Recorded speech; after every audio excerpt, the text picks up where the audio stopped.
نحمده ونصلي على رسوله الكريم اما بعد۔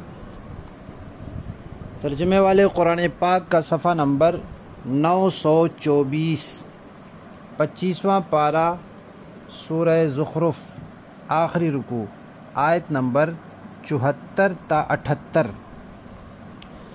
اعوذ باللہ من الشیطان الرجیم، بسم اللہ الرحمن الرحیم۔ ان المجرمین فی عذاب جہنم خالدون لا يفتر عنهم وهم فیہ مبلسون وما ظلمناهم ولكن كانوا هم الظالمين ونادوا يا مالك ليقض علينا ربك قال إنكم ماكثون لقد جئناكم بالحق ولكن أكثركم للحق كارهون۔ صدق اللہ العظیم۔ اس سے پہلے اللہ تعالیٰ کے نیک بندوں کے بہترین انجام کا تذکرہ تھا۔ اب ان کے مقابلے میں نافرمان لوگوں کا تذکرہ ہے۔ لفظ استعمال فرمایا ہے مجرم، اور مجرم سے مراد آخری درجے کے مجرم، یعنی عقیدے کے کفر اور شرک کے مجرم مراد ہیں، کہ جیسے صحیح عقیدے والے اور تقوی والے ان کے لیے اللہ نے جنت بنائی ہے، ایسے ہی غلط عقیدے والے یعنی کفر اور شرک والے ان کے لیے اللہ تعالیٰ نے دوزخ بنائی ہے۔ جنت کے لیے فرمایا اعدت للمتقین، تقوی والوں کے لیے بنی ہے، اور تقوی وہی ہوتا ہے جو صحیح عقیدے اور صحیح عمل کے ساتھ ہو، اور دوزخ ہے اعدت للکافرین، وہ خراب عقیدے غلط عقیدے والوں کے لیے بنی ہے، کفر اور شرک والوں کے لیے بنی ہے۔ تو فرمایا کہ جو مجرم ہیں، نافرمان ہیں، وہ دوزخ میں رہیں گے، دوزخ کے عذاب میں رہیں گے اور ہمیشہ رہیں گے۔ ان سے وہ عذاب کم نہیں کیا جائے گا۔ جب لمبا عرصہ گزرنے کے ساتھ وہ دیکھیں گے کہ عذاب میں کوئی کمی نہیں ہے، کوئی ہلکا پن نہیں ہے، کوئی رعایت نہیں ہے، تو پھر وہ مایوس ہو جائیں گے کہ بس اب کچھ نہیں ہو سکتا، اور واقعی پھر کچھ نہیں ہو سکے گا، بالکل کچھ نہیں ہو سکے گا۔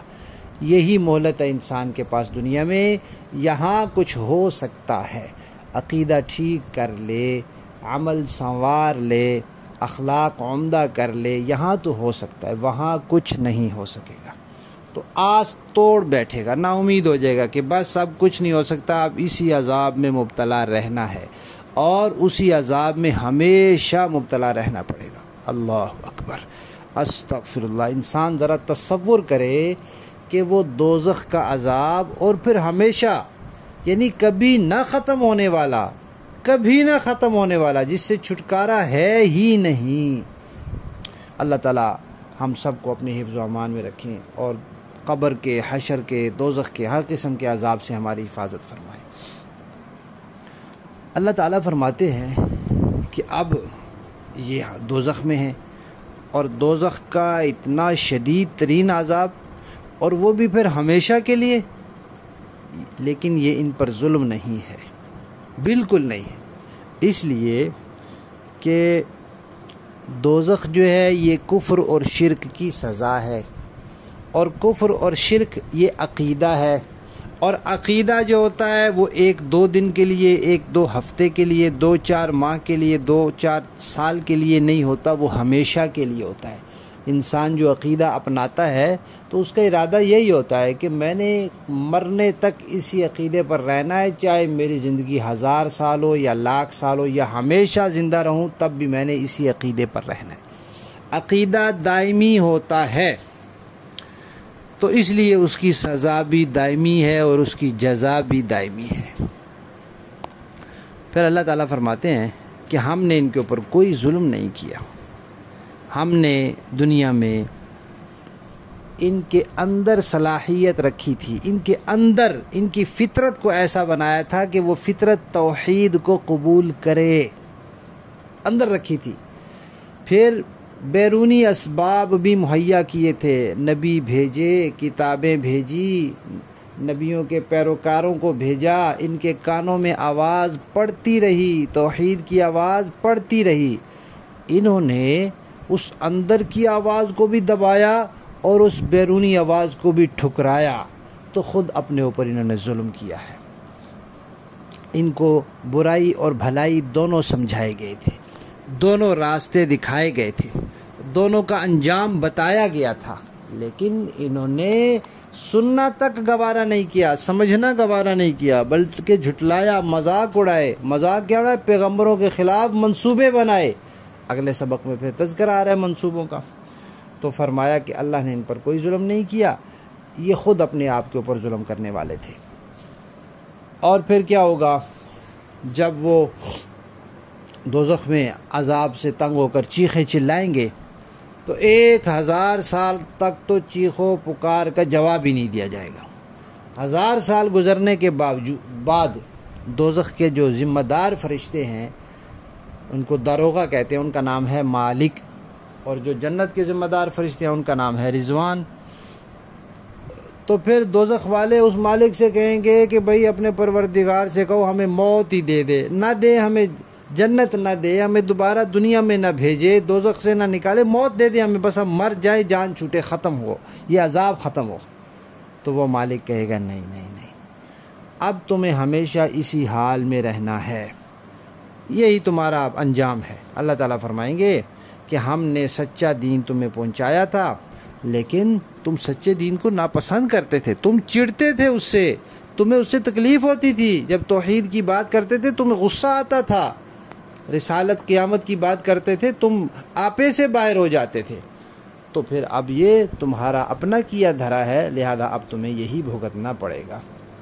لفظی معنی دیکھیے، اِنَّ بے شک المجرمین مجرم لوگ، فی عذابی عذاب میں، جہنم کے، خالدون ہمیشہ رہیں گے، لا یفتر ہلکا نہیں کیا جائے گا، عنہم ان سے، وہم اور وہ لوگ، فیہ اس میں، مبلسون نا امید پڑے رہیں گے۔ وما ظلمناہم اور ہم نے نہیں ظلم کیا ان پر، ولیکن لیکن کانو تھے وہ، ہم خود ہی وہ، الظالمین ظلم کرنے والے اپنے آپ پر۔ ونادو اور وہ پکاریں گے، یا مالک اے مالک، اے دوزخ کے نگران فرشتے، لیقضی چاہیے کہ موت کا فیصلہ کر دے، علینا ہم پر، ربک کا آپ کا رب، آپ کا پروردگار۔ قالا وہ دوزخ کا داروغہ کہے گا، انکم بے شک تم، ماکثون ہمیشہ اسی حال میں رہنے والے ہو۔ لقد اللہ فرماتے ہیں پکی بات ہے، جئناکم ہم لائے تھے تمہارے پاس، بالحق سچا دین ہم نے پہنچایا تھا، ولیکن لیکن، اکثرکم تم میں سے اکثر لوگ، للحق حق کو، سچے دین کو، کارہون ناپسند کرتے تھے، تم اس سے چڑھتے تھے، اب اس کا یہی انجام ہے۔ با محاورہ دیکھیں جی، ان المجرمین فی عذاب جہنم خالدون، البتہ جو لوگ مجرم تھے وہ دوزخ کے عذاب میں ہمیشہ رہیں گے، لا یفتر عنہم وہم فیہ مبلسون، وہ عذاب ان کے لیے ہلکا نہیں پڑنے دیا جائے گا اور وہ اس میں مایوس پڑے ہوں گے۔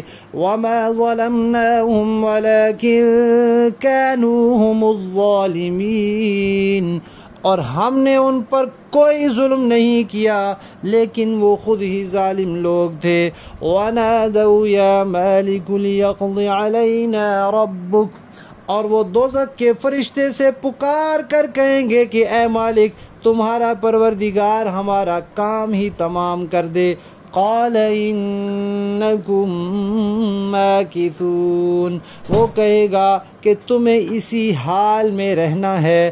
لقد جئناکم بالحق ولکن اکثرکم للحق کارہون، اور حقیقت یہ ہے کہ ہم تمہارے پاس حق بات لے کر آئے تھے لیکن تم میں سے اکثر لوگ حق بات ہی کو برا سمجھتے ہیں۔ صدق اللہ العظیم۔